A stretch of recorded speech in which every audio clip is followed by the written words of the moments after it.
This is one of our hostages, Shahjahan Islam Noor. If our leader Baharuddin is not released within the next 2 days. আগামী ঈদে প্রেক্ষাগৃহে মুক্তি পাচ্ছে রেদওয়ান রনির পরিচালিত সিনেমা দম। সিনেমাটির কেন্দ্রীয় দুটি চরিত্রে অভিনয় করেছেন আফরান নিশো ও পূজা চেরি। 17 মার্চ বিকেলে রাজধানীর গুলশানের একটি হোটেলে সিনেমাটির মুক্তি উপলক্ষে সংবাদ সম্মেলন অনুষ্ঠিত হয়। এতে পরিচালক রেদওয়ান রনি, প্রযোজক শাহরিয়ার শাকিল, অভিনেতা আফরান নিশো, অভিনেত্রী পূজা চেরি, গায়ক ইমরান মাহমুদুল, গায়িকা পূর্ণি সহ অনেকেই উপস্থিত ছিলেন। সংবাদ সম্মেলনটি উপস্থাপনা করেন মৌসুমী মৌ। সিনেমাটিতে স্বামী স্ত্রীর ভূমিকায় অভিনয় করেন আফরান নিশো ও পূজা চেরি। বিদেশের মাটিতে প্রতিকূল পরিবেশে এই সিনেমার শুটিং হয়। শুটিংয়ের সেই ভয়াবহ অভিজ্ঞতার কথা সংবাদ সম্মেলনে শেয়ার করতে গিয়ে আবেগ আপ্লুত হন আফরান নিশো। আমি আসলে কথা বলতে গেলে দম নিয়ে কথা বলতে গেলে খুব ইমোশনাল হয়ে যাবো। আমাদের শুধুমাত্র আমার না, আমাদের কাজাকিস্তানের যে জার্নি, আমরা যেভাবে আসলে সেখানে গেলাম এবং তার আগের জার্নি ছিল মানে প্রি প্রোডাকশনের জার্নি। এতগুলো ভালো রাইটার মিলে দমের গল্প নিয়ে নাড়াচাড়া করেছে এতবার আমি আর রনি এতবার বসেছি গল্প নিয়ে।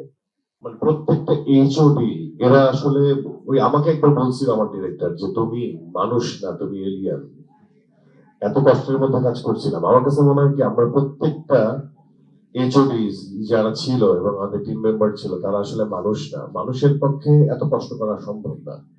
আমাদের যে টাইমলাইন ধরে নিয়েছিল আমাদের আমার দোস্ত শাকিল, একদিন আমরা বেশি শুটিং করি নাই এবং আমাদের ওখানে টেম্পারেচার ছিল মাইনাস এবং ওইখানে আপনি না গেলে বুঝতে পারবেন না। সবচেয়ে মজার ব্যাপার হচ্ছে আপনাকে যদি ছবি তুলে দেখানো হয় তাহলে মনে হবে আপনার কাছে খুব সুন্দর ওয়েদার, সানি ওয়েদার, ঝিরিঝিরি বাতাস বইছে, বাহ এরকম একটা জায়গায় তো যাওয়াই যেতে পারে। কিন্তু আপনি কোনো থার্মাল ছাড়া, খালি হাতে, কানে সাপোর্ট ছাড়া বা পায়ে থার্মাল ছাড়া যদি দাঁড়ান মনে হবে কি হাজার হাজার পিন এই আঙুলের ফাঁক দিয়ে ঢুকে যাচ্ছে।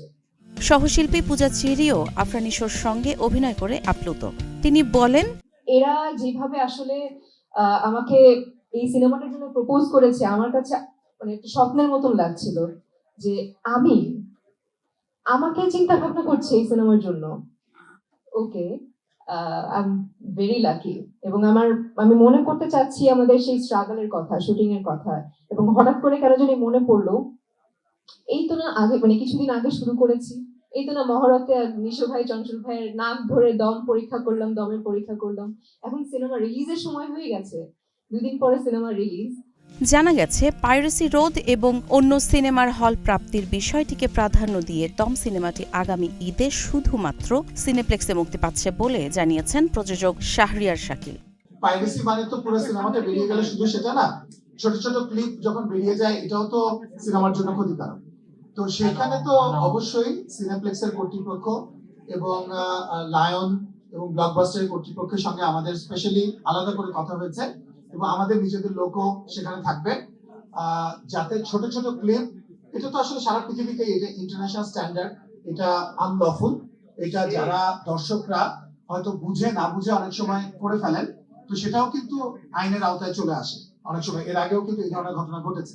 তো আমি দর্শকদেরকেও আমি অনুরোধ করবো, আপনারা সিনেমাটা দেখবেন, এনজয় করবেন, নিজেদের ছবি তুলবেন, আপনারা ছবিটার কথা বলবেন, কিন্তু ছবির কোনো ক্লিপ আপনারা ভিডিও করবেন না এবং সেটা সোশ্যাল মিডিয়াতে আপনারা দিবেন না।